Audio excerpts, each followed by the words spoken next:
Luc chapitre 15 versets 11 à 20. Il dit aussi, un certain homme avait 2 fils. Et le plus jeune d'entre eux dit à son père, « Père, donne-moi ma part des biens. » Et il partagea les biens entre eux.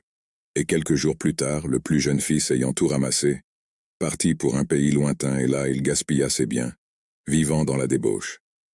Et quand il eut tout dépensé, il y eut une grande famine dans ce pays, et a commencé à souffrir de besoin. Et il alla rejoindre un des citoyens de ce pays qu'il envoya dans ses champs pour nourrir les porcs.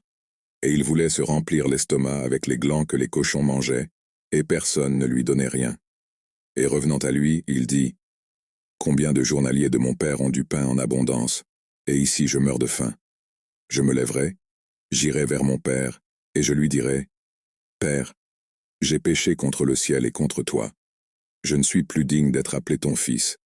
Fais de moi l'un de tes mercenaires. » Et se levant, il alla vers son père, et comme il était encore loin, son père le vit, et eut pitié de lui, et courant, il se jeta à son cou et le baisa. Commentaire. La parabole du fils prodigue est l'une des paraboles les plus connues de Jésus, et offre des enseignements puissants sur la repentance, le pardon et l'amour inconditionnel. Demande inappropriée. Le plus jeune fils demande sa part de l'héritage à l'avance, et part pour une vie d'indulgence et de gaspillage. Cela représente le choix égoïste et imprudent de rechercher des plaisirs temporels au lieu de valoriser la relation avec votre Père. Gaspillage et conséquences. Après avoir tout dépensé et fait face à des difficultés, le fils atteint son point le plus bas, nourrissant des cochons et ayant envie de leur nourriture.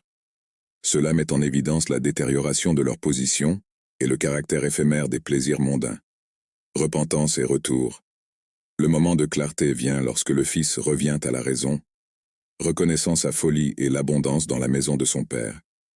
Il décide de repartir, avoue son échec, et demande à être traité comme un domestique.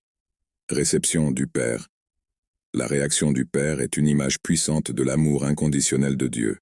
Le père voit son fils de loin, court à sa rencontre et l'accueille à bras ouverts, faisant preuve de compassion et de pardon. Cette parabole met en évidence le message que Dieu est toujours prêt à pardonner et à recevoir ceux qui se repentent vraiment. Le fils prodigue représente l'humanité éloignée de Dieu, mais l'amour du Père illustre la grâce divine. L'histoire nous met également au défi de considérer nos propres choix et de reconnaître la valeur du repentir et de se tourner vers Dieu.